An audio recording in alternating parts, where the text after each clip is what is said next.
Okay. Good morning. Good morning. Good morning.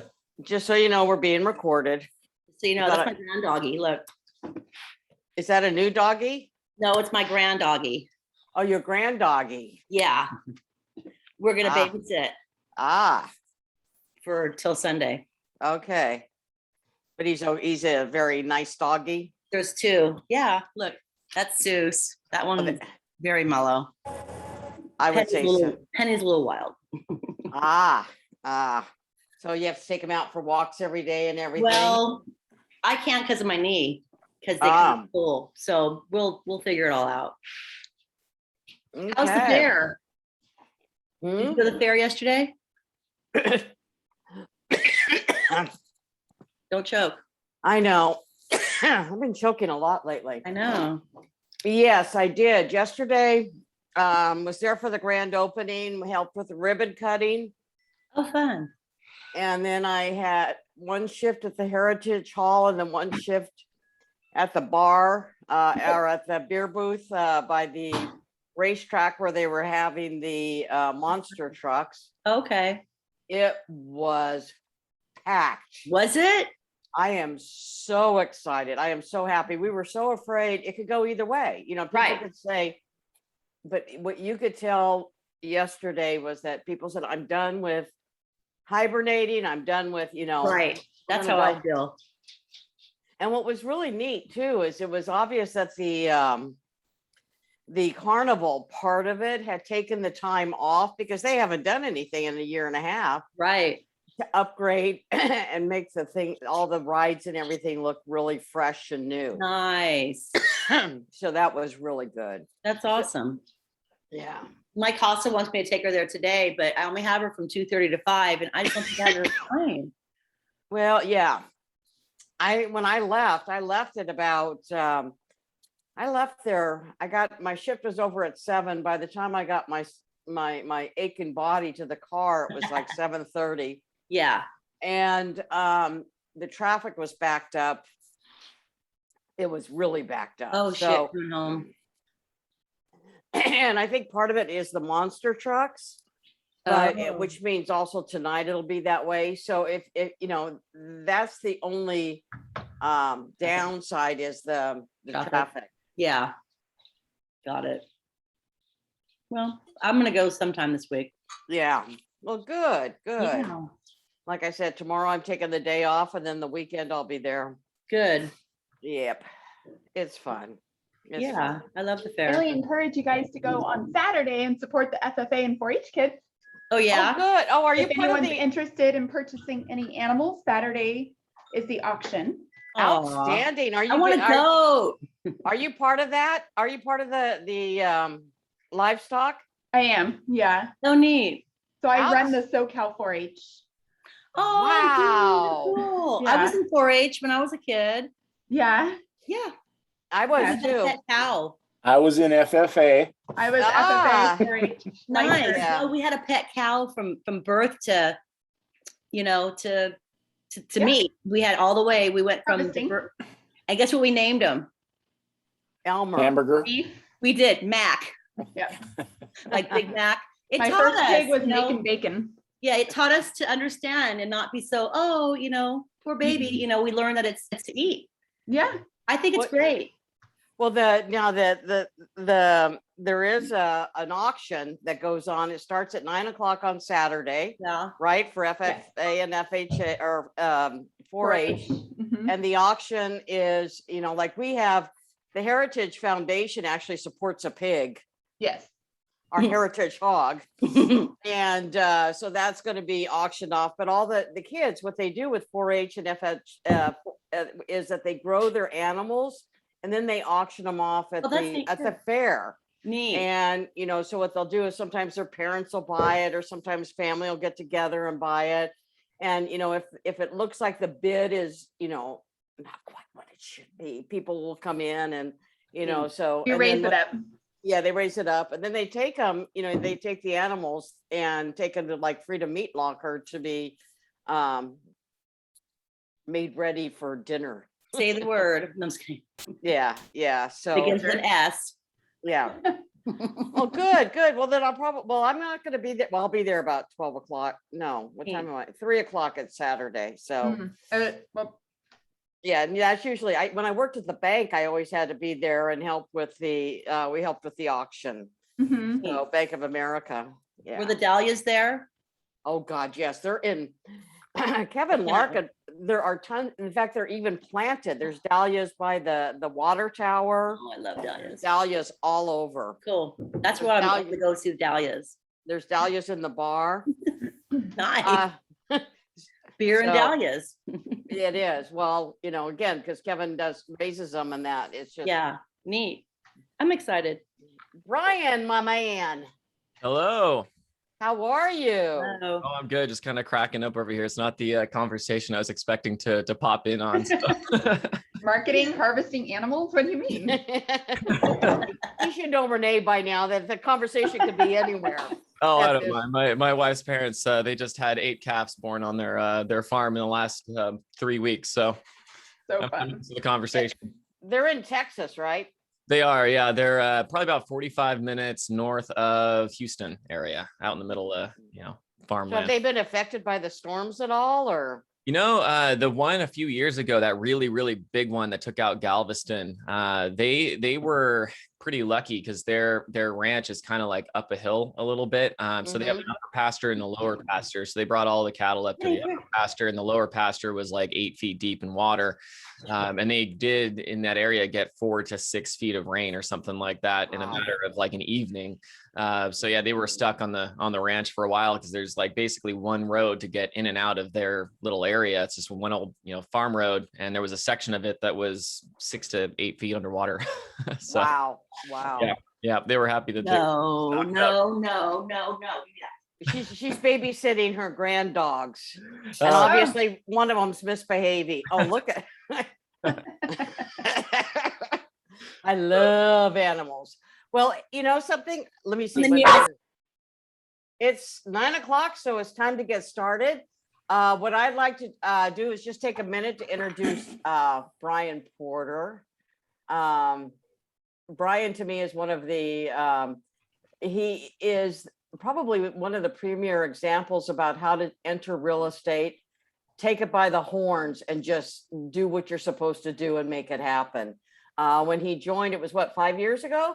Don't tell me Over 6. 6. Yeah, I just hit my reset date in September. I started end of August of 2015. Wow. Yeah. And what he did is when he started, he made a plan. He decided that door knocking was going to be his thing, because he didn't have a lot of people that he knew in this area, or he did, but it just thought of door knocking would be the thing. Mhm. And he has actually built that to an art. And plus the fact that I don't know how many people know about the disc. You're a C, aren't you? I'm actually a high DI. Really? Okay. But he loves statistics and keeping track of everything, unlike other people I know who anyway. So, and I will have to say that I have had the honor of coaching Brian his first year in this business. So, I'm not taking any credit for anything, but it was an honor to coach him. So with no further ado, I'd like to introduce Brian Porter, who's going to talk to you about winning sellers. Perfect. Yeah. So I'm going to go over the slides today. I'm going to hit on as much of that as I can. I know a lot of it's kind of activity based, which I think we're probably not going to hit all those activities on the call today, but definitely make sure that you do those, on your own time. If we were to do that, this would be a 4-hour Ignite class, which is the type of Ignite class that I was used to when I first got started. So you just want to make sure that you're actually putting this stuff into action after the fact. But and yes, as far as Renee is concerned, yeah, she was my coach when I first got started. I came from a paramedic background. I actually still jump on an ambulance every once in a while. I remember, which is funny because I remember when I first started coaching with Renee, we kept talking about my exit from the ambulance and all that. And here I am still, jumping on an ambulance every couple of weeks. But, coming from that career, I think the one thing that it did prepare me for was the ability to connect with people, when they're stressed out, because typically when people are calling an ambulance, it's not the best day for them. So I think it did prepare me at some level for that human interaction interaction, connecting with different personality types and stressful situations, and being able to stay calm and help them to be calm. But it didn't help me to build a business in any way, shape, or form. I had no idea how to generate a lead. I don't think I'd even heard of a profit and loss statement at that point in my life, because it had just never applied to me. And I didn't even know how to use the copier at the office. I had to have the MCA spend about 10 minutes going over that with me. So I came in completely green. And because of that, I knew that I had to follow the models. I had, during my real estate schooling, I had been going through a couple of Gary Keller's books. I think I actually started with the Millionaire Real Estate Investor, because that's the route I thought I was going to be headed. Then I got into the Millionaire Real Estate Agent. So if you have not read that book, it still holds up. It's absolutely incredible. And it's like the Bible of real estate. And so for me, I just figured, okay, well, I don't know what I'm doing. And so in a business where not a lot of people make it, I want to make sure that I'm doing the things that I can count on to actually make me succeed. Not just end up being a statistic. And that's what really worked out for me. Being Ignite, this type of class really helped. And then obviously coaching with Renee, I owe her a lot, because I feel like she was kind of my coach, my mentor, and my therapist all at the same time, trying to get me off the ground here. Because at the beginning, it's a lot of doing the same thing every single day. And sometimes that you're going to feel like it's not working. Gary Keller says it's not about. Can anybody hear him? Oh, did I cut out? You cut out, yeah. And Oh. it was the most. By the way, I have to let you guys know that at 9:30 I'm going to have to leave. I'm actually meeting with my coach, just so you know. Gotcha. You can all hear me now, right? Yes. Okay, well, yeah. So Gary Keller, he says it's not about being in the right place at the right time. It's about being in the right place all the time. And so if you know that you're not going to know that you're not in the right place unless you're following the models. So you got to follow the models. If you're doing that every day, it's going to happen. And that's a lot of what Renee helped me with, is saying you're doing the right things, it's going to happen. And then it did happen. So, for a while, it felt like I was just, doing the same thing every day with no results. And then all of a sudden, it got me about just under a capping amount of deals, within like the last 6 months of my first year, which and then has just grown from there. So it's been a blast. I love listings. I always loved listings, because when I read The Millionaire Real Estate Agent, it said leads, listings, leverage. And so I didn't really come into the business with the mindset of I have to work with buyers first, which I guess I sounds like a lot of people do. I didn't have that mindset. So I was actually more fearful of working with buyers than I was working with sellers at the time. And so I love listings. It's great because I can control my time. I can put a sign in a yard that people are going to call. I got probably 15 sign calls just this week from people calling off of my sign writer, and I got a really solid lead for a $2.5 million buyer off of it. So, just putting a sign in someone's yard is awesome.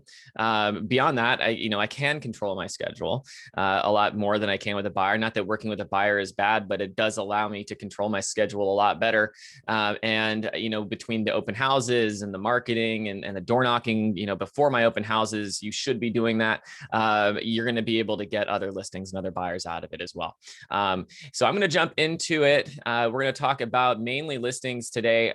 Toward the end, I'll probably go over, because I know, there's not a whole lot of slides on this one. So at the end, I'm going to go over what my database strategy is as far as what I send out. I have a pretty specific smart plan that goes out to basically everyone in my database. So it's very simple and everyone's getting the same thing. And I can even quickly go over what my lead follow-up plan is when somebody is identified as a lead. I feel like when I first got into the business, I did not follow up enough. I was so focused on new leads that the leads that I had were not getting followed up with as consistently as they should have been. And my biggest fear was I'm going to annoy them. Go ahead, Renee. You're on mute, I think. That was an objection we heard yesterday. And I say that again, because there's a lot of people who are afraid, who say, well, I don't want to follow up because or too much because I may annoy them. So right. Absolutely. No, that's a huge misconception. And I will say, I now follow up with people pretty relentlessly, and I can't think of a single deal I have lost from that. I can also think of tens of millions of dollars in business that I found by not following up enough. There was one year that I decided, okay, I'm really noticing that I'm not I'm not capitalizing on enough of the leads that are in my database. And so I decided, okay, anytime I call and I find out that somebody already sold their house or they already bought their house and they were a significant lead for me before that I really connected with, I'm going to write them down and I'm going to keep track of that and see how much money am I really losing. And in like 3 months, I found out I had lost $10 million in business. And I can't think of a single time when I've lost it by over following up. So I'll go over that strategy a little bit and I'll tell you it's intensive. And the only reaction I typically get if I'm being ignored during it is eventually they pick up the phone or they answer the door and they apologize for being so difficult to get a hold of. And then we go from there. Usually they'll just ignore me until they're actually ready to talk. And then it's, I'm so sorry, I've been meaning to call you. That's the reaction I usually get. So I'll go over that toward the end as well. Other than that, I'm going to jump into this. So let me go ahead and share my screen. I think I can do that. Cool. And then we'll go ahead and play this. And then throughout this, if you have any questions, because again, there aren't a lot of slides on this one. And so if you have a question at any point, just feel free to put a hand up, or actually you can just talk because I may not even see all the hands because I can't see everybody. I think it might put you at the top. But before I get into it, does anybody have something that they really, really want to make sure that I touch on that may or may not be in the material, just so I make sure that I hit those questions? I have a question. When you follow up with your database, do you create any task or you do it just through smart plans? I have it both. I do it both ways. So everybody in my database is on a smart plan. They have to be. If they're not on a smart plan, I'm going to forget about them. And so they are on smart plans, but at minimum a quarterly call plan. But yeah, they're typically on at least a quarterly call plan, and then I'll set tasks outside of that as well.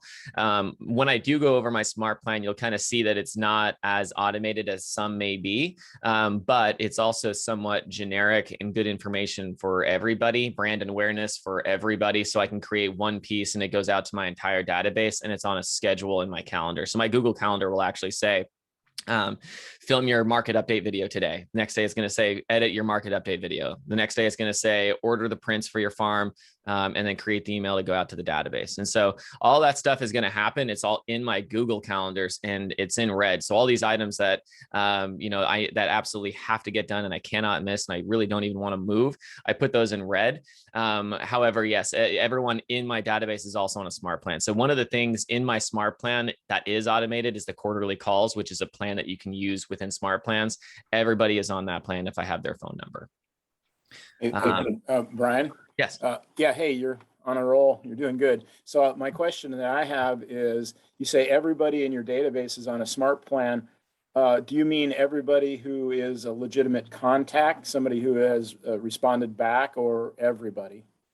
Everybody. I mean, even if so, I have leads in there that I haven't talked to in years and years and years that just have been ignoring my calls forever. I had one of those last week that I called that picked up the phone after I hadn't talked to him in like 4 years and still knew who I was, and apparently had been watching my market update videos and things and just hadn't been picking up the phone for a really long time. I have some that I'm not going to be, I have some people in there that I might not have a phone number for. They might be kind of a cold lead, or maybe they weren't a great lead at all. They were just kind of a contact that was interested in the information. I've created email templates. So I have an email smart plan that's just called my it's basically just an email only smart plan. So somebody that doesn't have a phone number, and it's going to have the thing where it'll add their name at the top. So it'll say, hey, Brian, it's been a little while, hoping to catch up with you at some point soon. Let me know if you need anything at this time. I'd love to be of value to you in any way that I can. And then 3 months later, they're going to get another email that's already pre-written, that's kind of similar to that, basically the same information. And they're going to be getting those instead of the quarterly calls.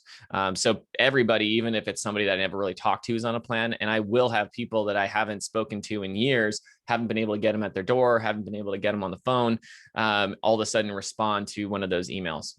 So it does work. And it's what's the beauty of it is on some of those, I put zero thought into it in 3 years, just because it's been happening on its own. So yeah, everyone should be on a smart plan. Okay. Anything else? Any other questions before we dive into the content? When you do the smart plan, all these emails are going automatically, or you actually need to go every day and do it? It appears like a task daily for you that you need to follow up, Right. or So you can do it either way. You can set up your smart plans so that it goes out automatically. You could set up neighborhood nurture type smart plans where they're getting neighborhood snapshots automatically. You can do that kind of thing. And I do that in some cases. Mine, I do send out manually because basically mine are mainly designs. It'll be like a video market update that I put the video into the command design and I send that out to my entire database.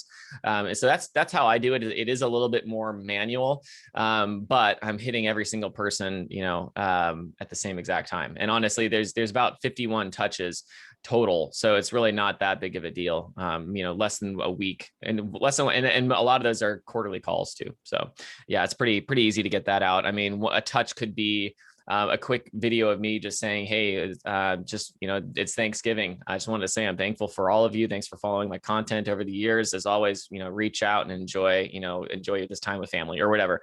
It'll take me 15 seconds to make that on my phone. I'll just throw that into a design and then send that out to my entire database and boom, that's one of my touches for everyone. So yeah, that's what I do. thank you. All right.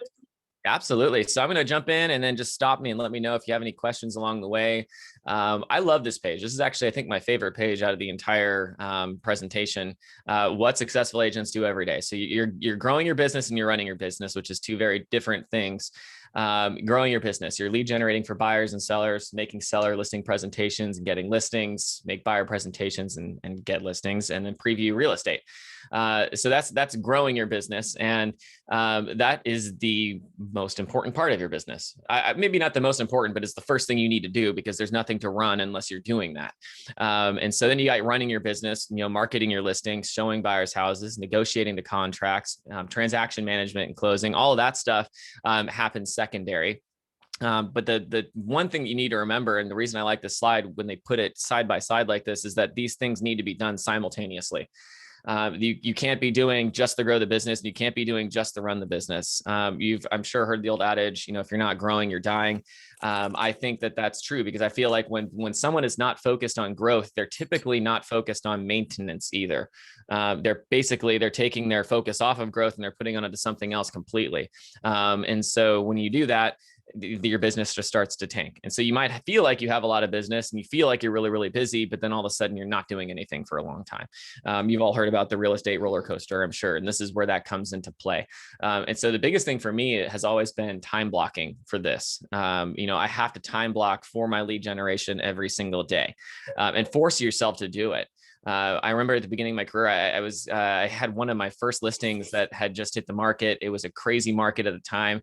We got 14 offers on it, and I'm getting pinged like all morning long with these offers coming in, and I'm freaking out like I need to get to these offers. And I forced myself to go out and at least get an hour and a half of door knocking in before that, knowing that long term, forcing myself to do that and keeping with that when it's difficult, it's not going to get any harder to do that than a day when you're getting your first offers on listings and you're getting 14 of them at the same time. And so keeping up on that is absolutely huge. The beauty of the run the business side is if you build your business big enough, you can get to the point to where some of those items start to get taken off of your schedule and you can put that onto somebody else, like a virtual assistant or an assistant. And then you can focus mainly on growing your business, which is, the position I'm working on currently. So what we'll focus on today, we're going to talk about lead generating for buyers and sellers, mainly sellers, but what we're going to be going over when we get to my plan is going to be for both of those things. Talks about understanding motivation. We'll get into that in a minute. Just a quick reminder for the do not call registry. If you're using numbers and you just have a list and it's not being cross-checked with the do not call list, just make sure that you're actually downloading those numbers from the do not call list and cross-checking them. If you're using something like Mojo, Cells, or Land Voice Data, something like that, typically those can actually scrub those, which is really helpful. Okay, so how do we find the seller leads? First, your database. And now it doesn't say Sphere here, but I would put those as the same thing. You have to have a database. You can have a Sphere, but no database. And I feel like most agents I talk to have their Sphere and they'll do some business from it, but they don't have a database. And so we already talked about the importance of plans and automation. staying on top of the follow-up, the tasks. If you don't have some sort of a database, you're not going to know when to do that. And it's really easy at the beginning not to forget to call a lead. I remember when I was first getting started, I could have probably told you the first, last name, spelling, phone number, and address for every lead that I had in my database. But you get to a point to where that's just absolutely impossible. I had a $1.4 million, really, really hot lead that I ended up going into the listing appointment a couple of weeks ago and taking, that I had no idea who they were. I completely forgot about them. And it wasn't until the task popped up in my database, or all of a sudden the lead follow-up plan had kicked off, and I realized, oh, this one's a hot one. I gotta get on that. If I had not had my database, I probably never would have talked to the guy again, because I had completely forgotten about him. So making sure your database is set up. I don't care if your database is on paper. Just have something. I mean, ideally, it would be something like Command, to where you can automate stuff and all of that, send emails out in bulk and all of that, but just have something. Your daily 10-4. So your 10 contacts a day. You want to make sure you're talking to 10 people a day. I'm sure you've all gone over this because we're not on the first Ignite day. You got to make sure you're talking to 10 people at minimum every single day. If a few of those are back and forth texts or Facebook messages or whatever, I'm fine with that too. I communicate with my database a lot that way. I still like to make sure that at least half of the contacts that I make every day are on the phone or in person. I just think that that's much more beneficial. I do better that way. And then, after this contacts, you want to make sure those people in your database. So 10 database additions every day. You want to make sure that you're sending out those 10 cards, those thank you notes to the people that you've talked to every single day. And that's going to get easier down the road. There are tools for that as well. I use a company called AM Cards now, where, after I have that open on my screen. And so as I'm going through my tasks, someone picks up the phone, we have a conversation, and I can just go over to my AM card template, and it's already set and ready to go. And then there's a section in the middle. I can just insert something like, hey, it was great, great to hear about, your trip to Disneyland, blah, blah, blah. So I can throw something in there that's more unique to them. And then I hit a button and that goes out, and I don't have to, actually write anything or stamp anything or go to the post office or any of that stuff. But, for now, if you're at the beginning, if you're not, then fine. But if you are at the beginning, it doesn't take that long just to write those cards out and get those in the mail. And it makes a huge impact. I actually had a client at one point send me a full page, like single space typed out letter in the mail that I got. It was just thanking me for my time on her porch. She really enjoyed meeting me. Here's a little bit about me and what I'm looking to do in the future. Nobody really writes these cards, so it was great to see somebody actually taking the time. People really enjoy that, and people will open it because it doesn't look like a bill or an advertisement or anything like that. It's not just a postcard. Postcards are great. I send them out, but those handwritten cards that come in a little envelope that says Hallmark on the back, that I purchased for like $10 for 40 of them at Walmart, they make a much bigger impact, and they will get opened. Open houses. This is huge. Open houses it's not just to find buyers, and buyers are great also. You can make money very quickly with a buyer, but you'll find listings as well. I just recently was at an open house, for one of my listings over by the Gateway office, and somebody came in and they just didn't seem like a buyer to me. They weren't asking buyer type questions. They were asking more how I run my open house type questions, which is a pretty good giveaway that they're basically testing me. And we had a great conversation at that open house, and literally 2 days later, I was in their living room with a listing agreement, and sold them a house actually. And I actually helped them to buy a house at the same time. They were doing both. So just from doing an open house, that was $2 million in business right there. So the open houses are great. Now that they're back, take advantage of them. If you got into the business at some point at the beginning of last year, you probably weren't able to do many of them, but they're back, and people are going to them. I had 65 groups, 70 groups, something like that, through my open house in Mountain View this past weekend, and then another 40 something through my open house the previous weekend at my listing in San Jose. So absolutely killing it with the open houses right now. And that said, with those open houses, I'm sure you're aware of this, but you can hold other people's houses open. One thing that I used to do at the beginning of the week when open houses were more of a strategy for me at the time, because open houses that is one of your fastest sources of business outside of sphere of influence. I would just basically every Monday, I would jump on Monday or Tuesday and figure out, okay, what new listings have been put up by KWSV, which, if you don't know, is the broker code for all 3 offices, Santa Cruz, Campbell, and Gateway. And I would put that in there, and then I would put in vacant, because I just figured I'll start there because it's probably going to be easier to get those. And then I would expand beyond that to owner occupied houses if I wasn't able to get one. But I would put in KWSV for listing office broker code, which is an option that you would have to add on the MLS, which is pretty easy to do at the bottom of the search page. I would put in vacant, and then I would just pull up, I would just go through all the newer listings and see who hasn't scheduled an open house yet.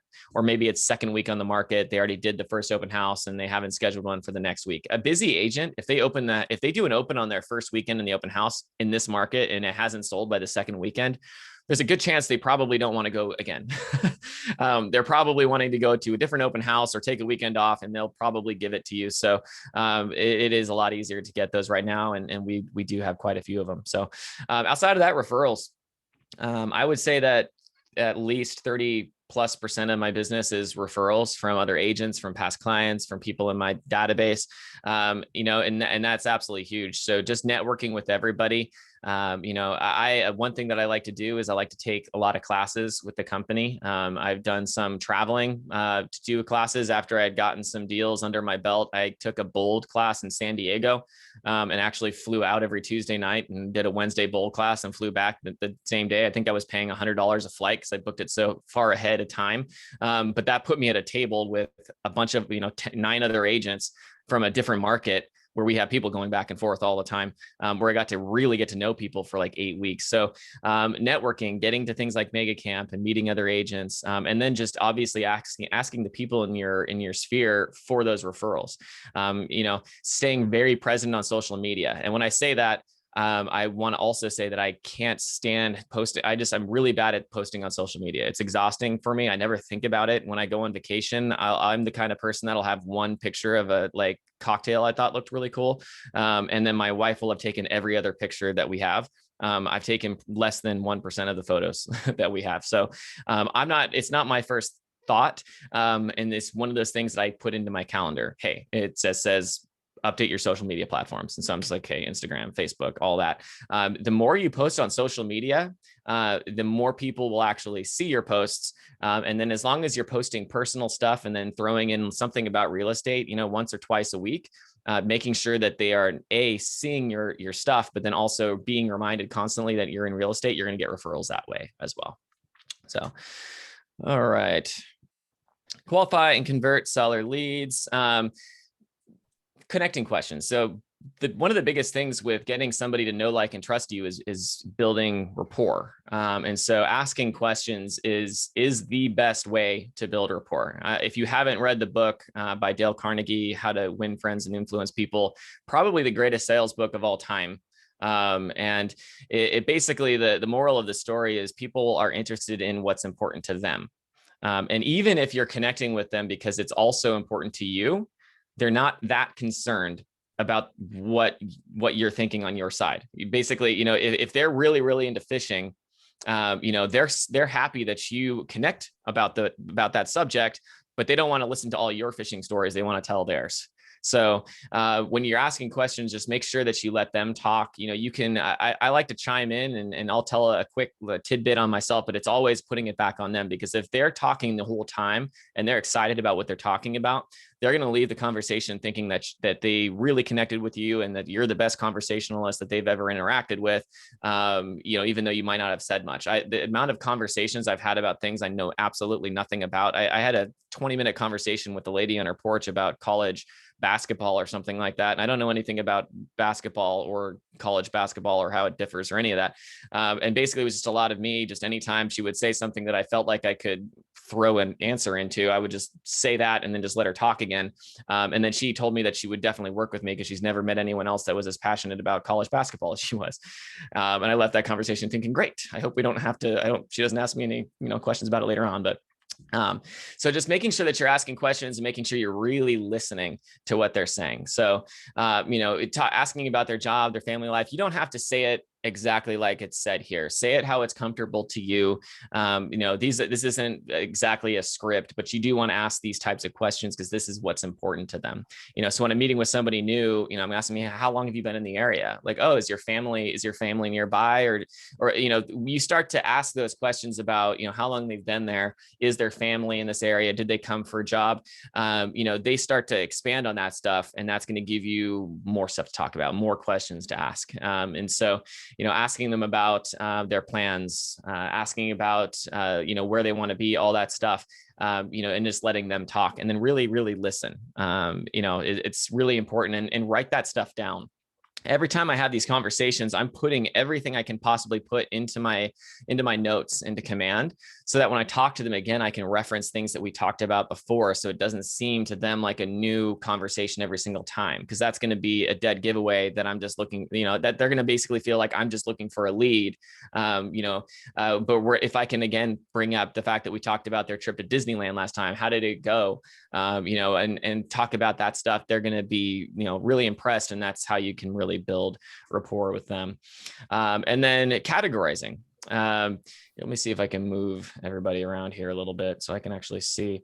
So they're saying I would categorize these a little bit differently in my business. And I think that this is great. If you're the agent that is doing so much business that you can lose some business based on they just weren't a good enough lead, then I would say follow this. If you're in a market where there's just so many leads coming in that you can't handle them all, obviously follow this. If you're at the closer to the beginning of your career, you don't have a lot going, I would probably change this up I would change it up just a little bit.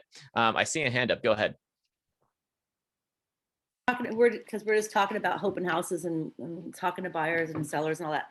But I find the most, and it's perplexing to me, but people are like afraid to talk to me, it seems, or like they just automatically, oh, I have an agent.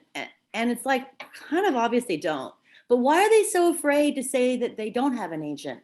Why are they so afraid to be open to that?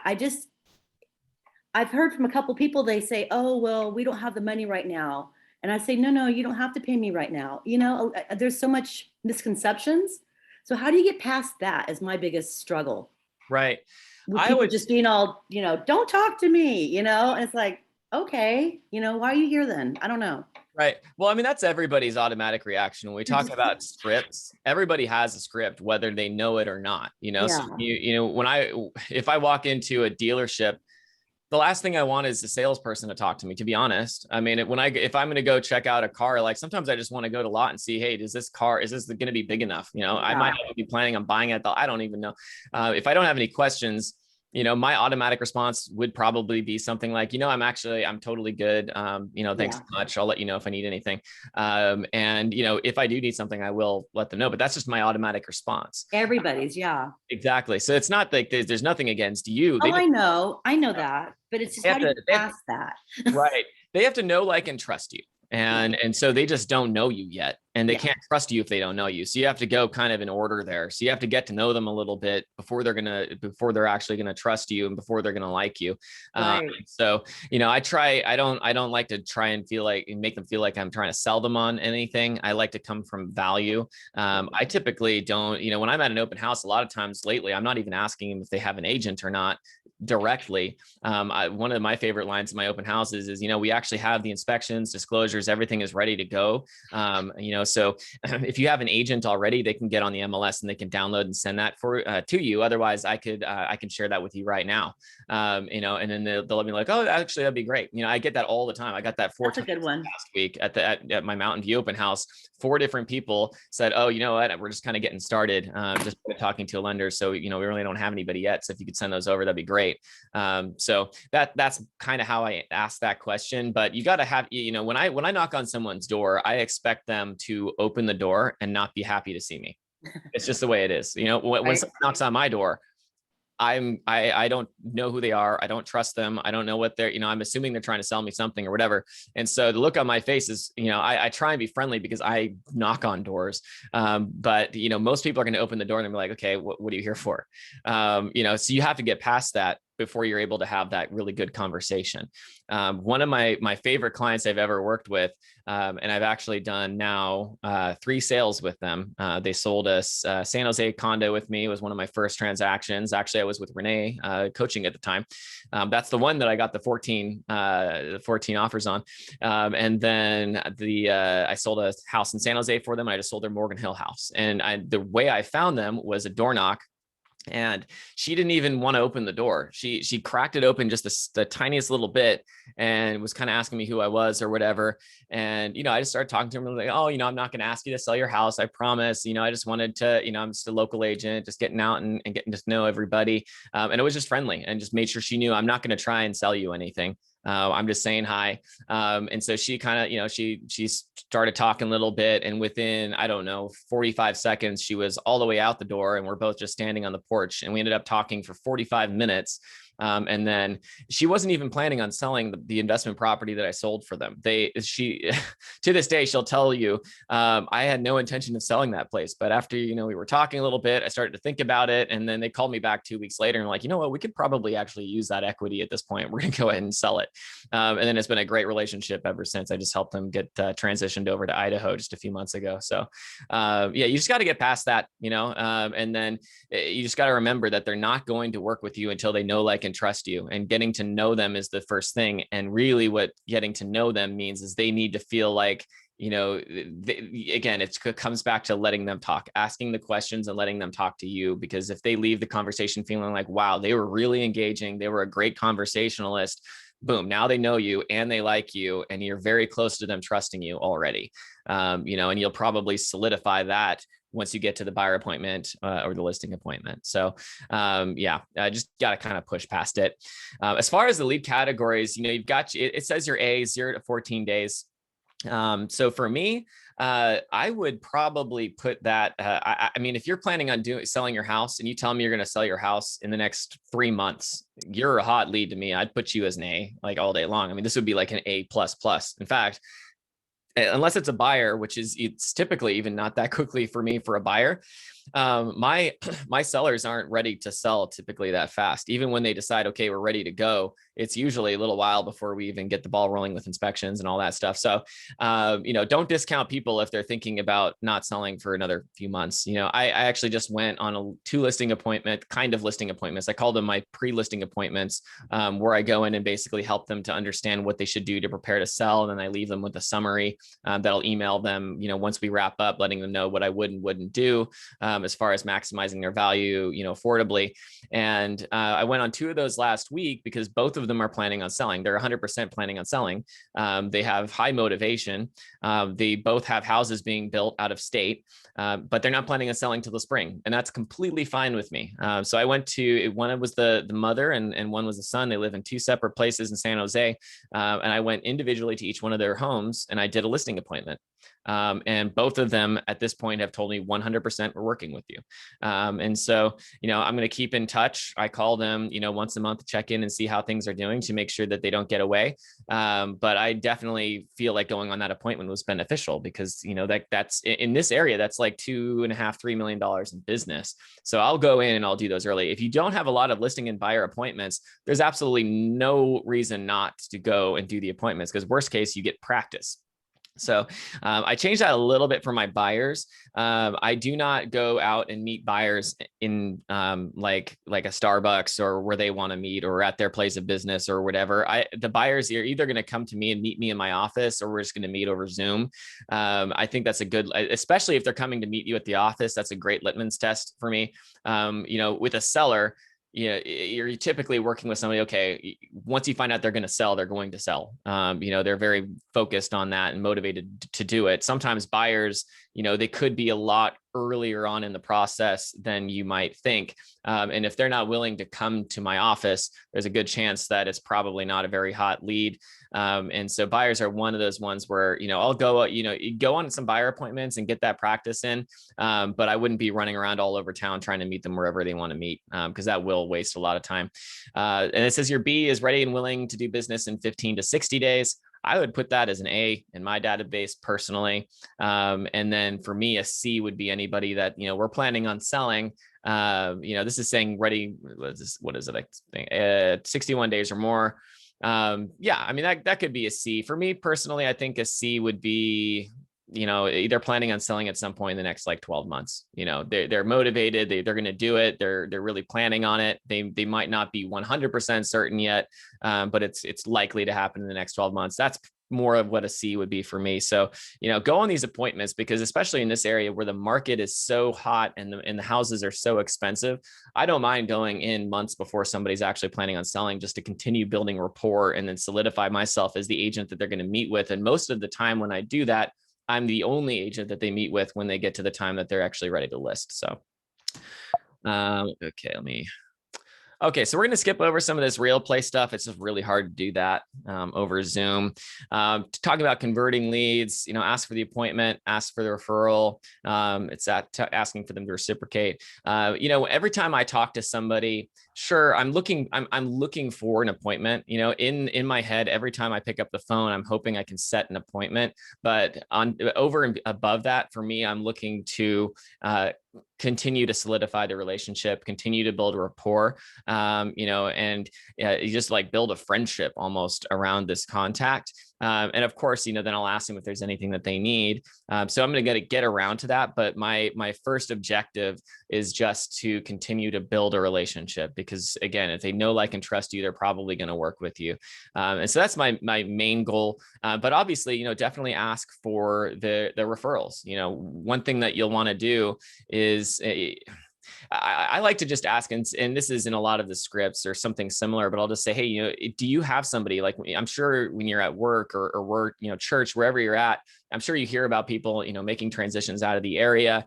In the case that you hear that, do you have an agent that you're able to refer people to currently? Most people are going to say no. And that's your chance to give a quick elevator pitch. Don't go into a whole long sales thing, but just say, well, you know what, give them that 30 seconds, that pitch about what you do to make sure that your clients are taken care of. And just say, hey, would you mind if you do hear that in the future, if you could just let me know, or let them know to give me a call. I'd love to take care of them. And it's a really, really good way of just letting them know, hey, I'm here to help. I'm not going to be the pushy person, because you're not being pushy with them. Why would you be pushy with the person that, that they're friends with? But just letting them know, if you do hear something, I'd love to work with good people like you. And then pre-qualification. So the pre-qualifying the sellers, understanding their motivation, positioning yourself as the expert, win the listing, allow you to price the home to sell for the most money, properly set expectations. That's huge. I am a big fan of under promising and over delivering. And that's super, super important to me. And so with the pre-qualification stuff, there are some pre-qualification scripts out there. I'm not going to shut down the PowerPoint and do that today, but you can search pre-qualification script or seller pre-qualification script online. You can get those. If you can't find it, email me. It's just my first name dot my last name at kw.com. So Brian with an I.porter@kw.com. Feel free to email me about that, or if you ever wanted door knocking materials or anything like that, or information, you can always reach out for that stuff as well. And I'd love to help out with that. The scripts for that, it's really good to go over some of those questions when you're setting the appointment. And I just let them know, hey, just so I'm prepared. I just have a few questions I like to go over, so I know, how to prepare, and I just want to make sure all your questions are answered when I get there. And I'll go through and I'll ask them, what's your time frame looking like? What's the move all about? Are you moving for work? Do you already have a job? All of that. If in the case that it wasn't hitting the price you want, what would you do? Would you take it off the market and rent it? It's okay to ask those questions. People are afraid to ask questions that might lose them a sale, but at the end of the day, if they're going to take their house off the market and rent it, they're going to do it. It's not like you gave them that idea, and it's good for you to know. People are sometimes, I think, afraid to ask questions that might give them an answer that they don't want to hear, even if that's the answer. So I just like clarity personally. And then it also helps you to figure out where the objections are going to be, because a lot of times in that qualification call, the objections pop up. And if you can prepare for your objections ahead of time before getting to that listing appointment, like, you know that they're worried about the commission, or you know that they have, possibly talked to a Redfin agent or something like that. You want to know those things so that you can really make sure that those objection handlers are ready to go and that you've really got it down. Because the second you start stumbling over an objection, you've pretty much lost. So for me personally, before, the two main types of scripts I always really like to go over, like, even with my listing presentation, I don't know, Renee might kill me or KW might kill me for this, but I don't really have a set listing presentation script. I don't just say the same things every single time. I've got bullet points, and I have like certain things that I do say, like I know what my value proposition is. I have certain things that I will hit on exactly the same every time, and I do it in the same order, but I don't say the exact same thing. The two scripts that I would have down pat would be your lead generation scripts. Get those down. So whether, whatever your kind of lead generation you're doing, whether it's cold calling, door knocking, open houses, networking, all that stuff, have those scripts down. And then have, pick one of them, to start with, get it down really, really well. Cause that, that'll be your main source of lead generation most days. And then your objection handlers. Get an objection handler packet and go over the objection handlers. Because if you can get to the table, so you get those lead gen scripts down, you can get to the table with a buyer or a seller, and you also have the objection handlers down, that's going to put you far ahead of most. In this pre-qualification, it's also there, you should already have a good idea of what these objection handlers are and have a good idea of how to deliver those scripts. But if you already know what their objections are going to be, and that'll allow you to focus on the objection handlers that are going to come up. So you can kind of isolate that and prepare for it a little bit better. That's just an example of the pre-listing questionnaire. And I do have this on my computer. It was kind of hard to find on Connect through KW. So let me know, I can send that to you. Won't really role play that today. For the listing presentation, does anybody not know how to get into the listing presentation through designs on command? Are we all pretty comfortable with that? So basically, I don't want to take a whole bunch of time and have you watch me go through command, but basically all you're going to do is you're going to go to, well, I think I might actually have it open. Let me see here. Okay, here, I'll just do that. Let me just take it. Let me change the screen. Okay. I just finished mine working on because I just found them there. I didn't know we have something like this, and actually they are amazing. They give you pretty much everything, so you just customize on your name, phone number, but everything is pretty much there. It's done for you. It's amazing, especially like I'm saying from my point as a beginner. You'd be like, oh, what do I write? Does that make value or something? But there is everything actually for you, so it's amazing. Right. I just finalize it and I keep it for myself. It's a really great tool. Oh yeah, absolutely. No, thank you for saying that. And it's so true. So you'll just come down here to designs, and you're going to go to your create design, go to print. It's been a little while, so hopefully I can do this. All right. So once you get through that, then you go to, I believe it's listings and then listing presentation. And it's so easy. So I think, I liked this one. I thought it looked pretty good. So yeah, it's basically already done for you. It's going to auto-populate or should auto-populate with your information, brokerage information, all that stuff. If it's wrong or it's not auto-populating or whatever, you can go ahead and talk to, your MCA or whoever about it. And then they can help you with that. But here, let me open up the pages, but you can see here, obviously there are some things here you're going to have to adjust or want to delete, but you can add in the comparable properties for them inside of this thing. You can put a picture of their house on it. And it's a pretty simple design tool. And a lot of this stuff is just, it's already done. You're not going to have to change most of this every single time. And honestly, for me, I don't like making it all that specific because it just takes a long time. I've deleted some of the stuff from these that are, focused on one particular house because I'm already printing out the pages for the market analysis or whatever. So, you can go through and easily just say, okay, don't need whatever that page is, and boom, bye. So you can put it together exactly how you want it. super easy. So yeah, jump in if you haven't already, because you do want to have something. For me personally, I don't take them through that listing presentation. I actually end up just going over. I go over my entire marketing strategy and all that stuff. I go over about me and my company a little bit in my spiel, and then I leave that with them so that they can read through, and it just looks really nice and professional. So it's just one other thing that you can leave with them. Okay, let me jump back into slides here. That's that one. All right, play from current slide. Okay, so kind of went over that a little bit.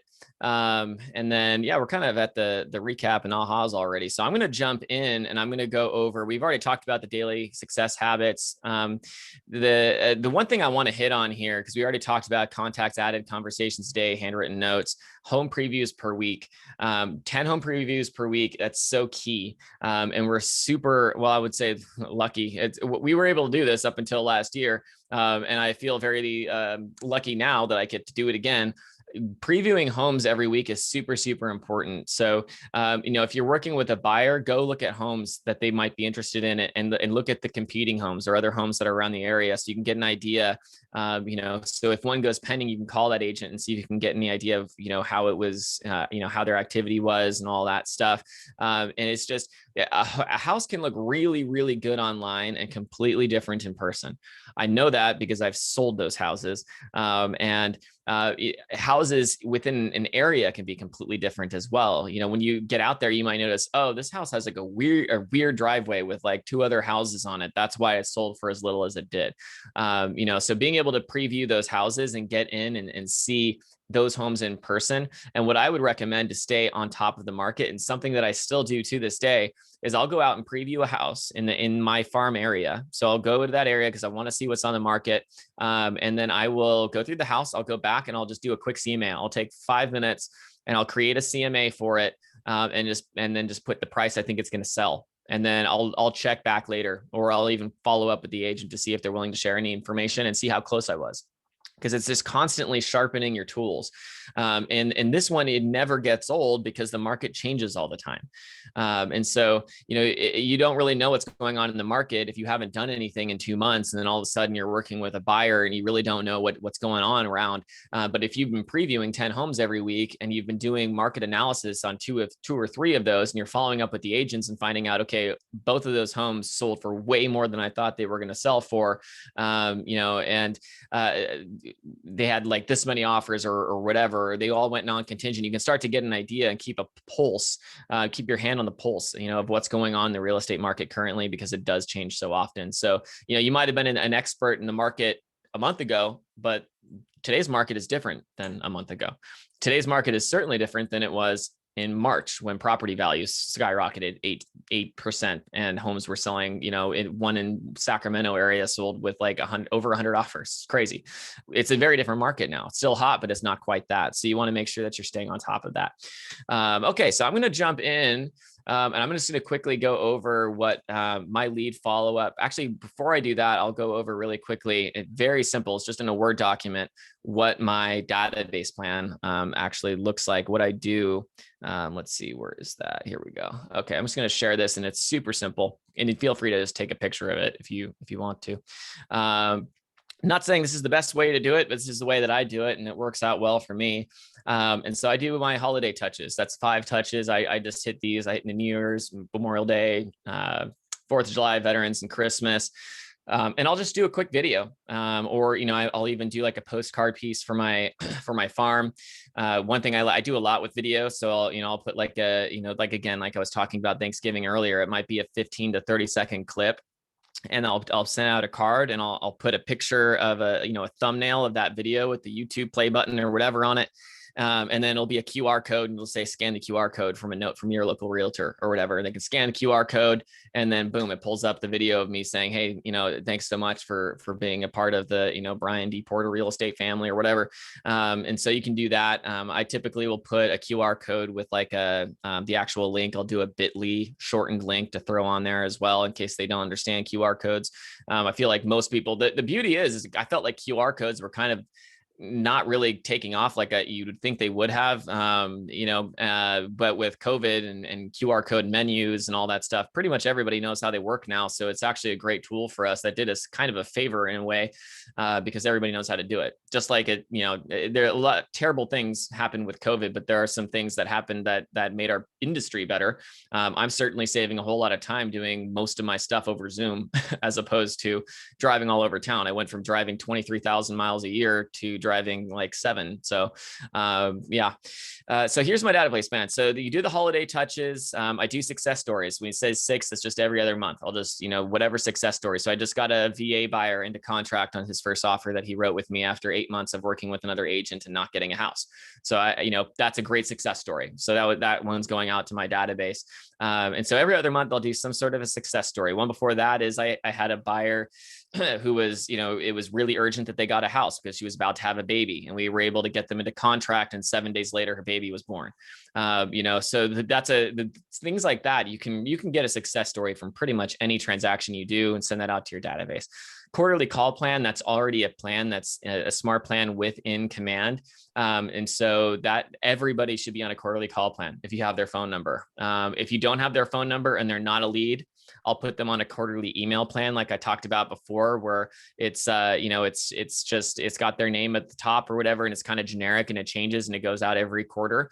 I'll do that. If they are a lead and I don't have their phone number, I'm going to put them into the quarterly email plan, but I'm also going to show up on their doorstep quarterly. If they're a lead and I don't have their phone number and I'm not able to get their phone number, they're just not comfortable sharing it or whatever, I'm still going to show up at their house because I want to have that conversation with them. Moving on, so the monthly market update, you could do what I do. I shoot a video, like a 2-3 minute video, and I put that into designs and I put a little tidbit in the text above it. However, if you don't want to do that, you could do a monthly neighborhood snapshot. Something that's automated. You don't have to do, what I'm doing. You could do that, and that goes out every month and you don't ever have to think about it. A just listed, just sold. I'll send out one of those every month as well. And with that, if you don't have a just listed or a just sold, just talk to another agent in the office and ask, hey, could I market your just listed to my database? I've got a database of a lot of people in the area, and I'd love to share that with them and see if I could bring a buyer to work with you, and send that out. It doesn't have to say it's your listing. And when you are putting up listings and like, hey, check out this brand new listing, I'd love to show it to you. You're not saying it's your listing, but they certainly are going to assume that you're heavily in the industry, and they're probably going to assume it's your listing. So, doing that is huge, showing them that you are in the business, you are doing work, you are out there, making it happen. A quick tip. So I do a quick tip once a month as well. I actually started to send those out a little bit more often, and I'll do a quick seller tip and a quick buyer tip. And they can be really short. My last quick tip for my sellers was, why you need to underprice your home.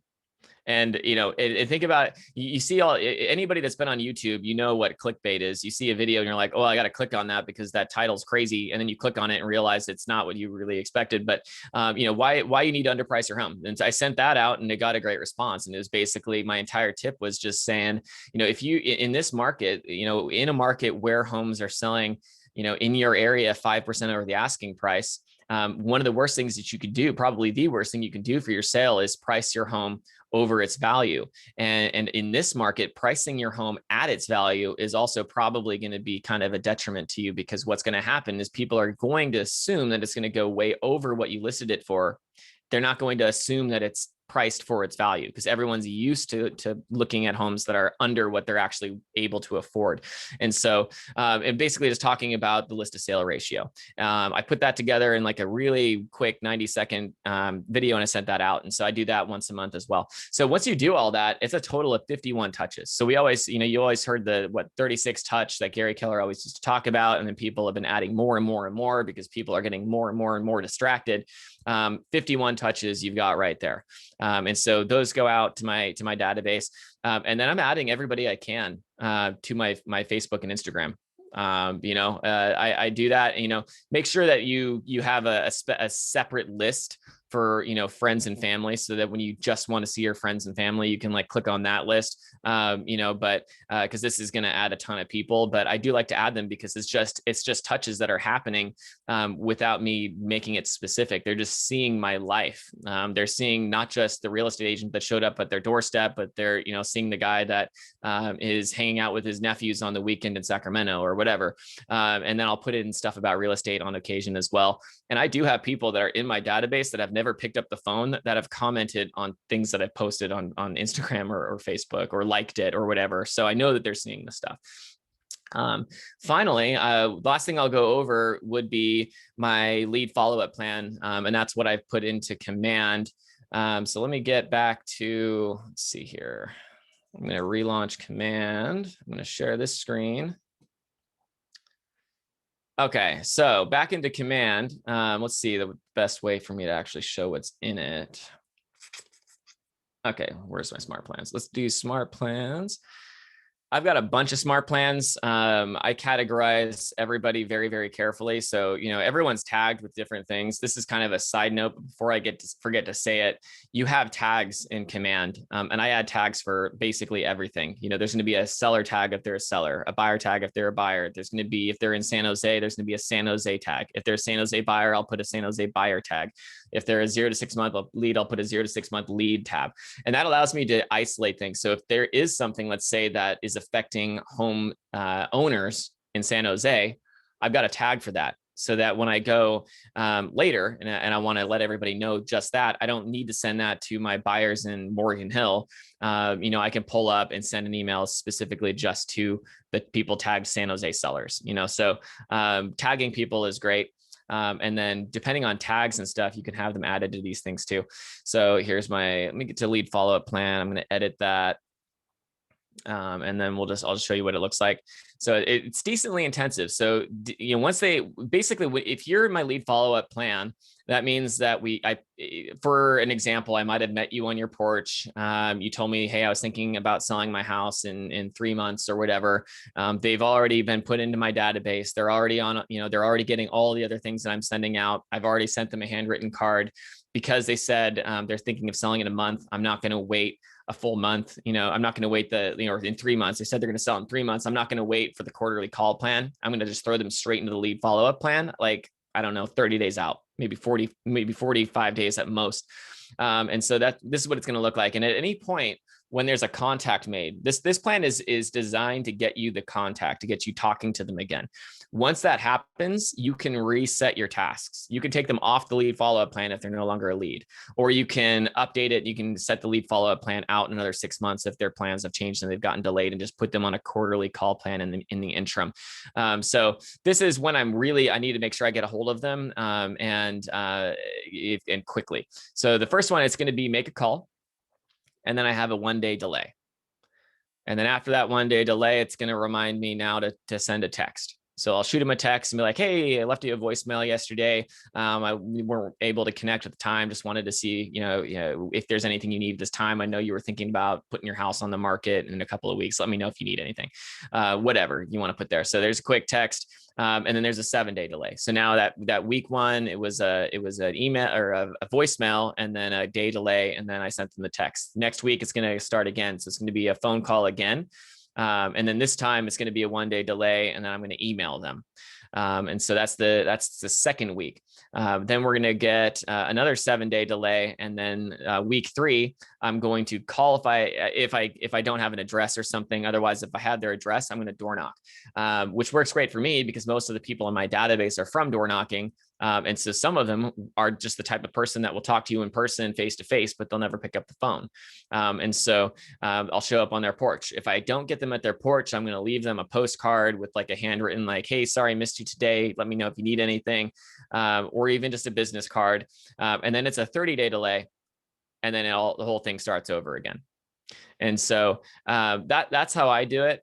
Typically, they don't even get to the door knock. Typically, it'll be, I'll leave a voicemail, then I'll, shoot them a text. And the next week, I'll leave them a voicemail and I'll shoot them an email, and then they'll respond to the email or something. But at some point, you're probably going to get a hold of them in one of these ways. And then you can reset your tasks, reset your smart plans based on, the conversation that you have. Does all that make sense?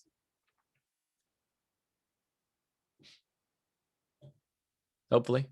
Yes, it does. Okay, good. Brian, I have a question. Absolutely. So recently I was doing door knocking, and a lot of people didn't want to share. They say, "Oh, I live in this house 40 years or 30 years. Maybe soon I'll plan to sell. Right now I don't." So they don't want to exchange information. Like they tell me just their first name. They don't want to. I'm like, "Hey, maybe we can change contacts, and I can, if you have any questions, let me know so I can save your number." And they don't want to share information. So what usually you do? Do you just send a handwritten card, be like, "Hey, thank you," because you know the address, right? And you Right. know just the first name, and then what do you do for You're kind of breaking up there. Hey, you're kind of breaking up there. I think I got most. I'm not ready. So Gotcha. Yeah. So yeah, of course. So yeah, I missed a lot of that because it was breaking up a little bit, but you're basically talking, how do I stay in contact and continue to grow that relationship? If they're not willing to give you the information right off the bat. And yeah, that's fine. Still send them the handwritten card. And then I would just probably put them on a quarterly pop-by plan. If they're a lead, and they're not ready to give you their email or their phone number or anything like that yet, then sure, why not? I'll just pop by their house every few months. Because I mean, at some level, they like you because they had the conversation with you, and they did share that they might be thinking about moving at some point. As far as the best way for me to get information from people at their doorstep is coming from value. And I know we need to wrap up here pretty quick, but I'll share one more screen, and you can kind of see this is so my door knocking script. This is what it looks like. And I can send this to anybody. So if anyone wants to shoot me an email, feel free. And this is what I do. And so basically, I just, that line right there, I'm not going to ask you to buy a house, sell a house. I haven't seen this in a long time. This is actually a former version of this. So I'll send you something updated, but essentially I'm going to let somebody know, I'm not going to ask you to buy a house or sell a house or anything crazy like that. I promise. And then typically they'll like chuckle at that, or, they'll confirm that they're not selling. So when I deliver a line like that, what I find is that it takes them from somebody that thinks they're about to get hard sold something to somebody they're gonna all of a sudden feel like, okay, he's not here to sell me something. He is just here to say hi or whatever. And a lot of times what'll happen with that statement is there'll be a few different reactions that I can get. One, which I get all the time, would be, "Oh, well, thank you. Yeah, we're not going to be doing that, anytime soon. They'll probably take us out of here feet first," or whatever. I get that constantly. And so you get that reaction. The second common reaction you'll get is silence. They'll just kind of like laugh at it and just let you keep talking. And then you're kind of unsure of whether or not they're a lead. And you can ask more questions a little bit later. Or they'll just tell you that they are planning on buying or selling a house. If you make it sound like buying or selling a house is the craziest thing they could be thinking about doing, I'm not going to ask you to buy a house or sell a house or anything crazy like that. I promise. If you say that to somebody and they are thinking about selling their house soon, or they are thinking about buying a house soon, people like to be right. People like to win arguments. People like to have news that you don't have. It's just human nature and psychology. And so they want to deliver that news to you. And so they'll tell you that they're a lead before they even realize what they're doing. And they'll say, "Oh, actually, we are thinking about selling our house." And I get that one too, which is great. And then you have to take a deep breath and be like, not jump down their throat and be like, "Oh, really? That's awesome. Where are you headed?" That's usually my next question, because I don't want to say like, "Hey, when can we talk?" It's like, "Oh, that's awesome. Where are you headed next?" And, get their aspirations, their dreams, get that stuff before you circle back around to, okay, how can I help you get there? So that actually does happen frequently. I'll tell you. I mean, I knocked on someone's door one point. I delivered that line, and they stopped me and said, "Oh, actually, no, we were going to call an agent tonight. We need to put our house on the market within the next 3 weeks." So I went to their house like literally 5 days later, took the listing, had their house on the market 2.5 weeks later, and sold it 7 days after that. So it does happen. But this database, what its main purpose is to grow your database. And what I'm marketing is, really what I do is just a market report once a month for the people in the area. I want to keep people updated on what's going on in the market. Are prices cooling off? Is it heating back up, from month to month? Is that something I could email to you next month? And so you're coming with value there, because they might not be thinking about doing something now, but maybe they're thinking about something down the road, or they're just interested in what's going on in the market. Once I do that, I say, I'll take down their email and be like, hey, thanks so much. And you can always respond to those emails as well. And then I do like to follow up with everybody a few times a year, just to make sure what I'm sending you is something that you're even interested in anymore. Or if you need anything at the time, what's the best phone number for you? Then I put my pen to paper and I look down. I don't look back up until they start talking. So in my experience, if you talk to 10 people, you're probably going to get at least one of them to give you the information.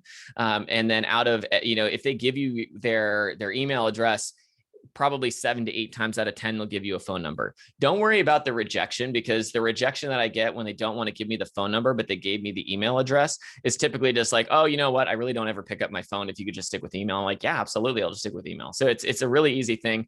But that's what I'm doing. It's just coming with value, and what can I offer you that might be interesting, that would allow you to think I'm worth having your email address. And then once I get that email address, it's just a matter of circling back and going for the phone number as well, which you will get most of the time. If you ask them, can I have your phone number? That's a yes or no question. That's easy to say no to.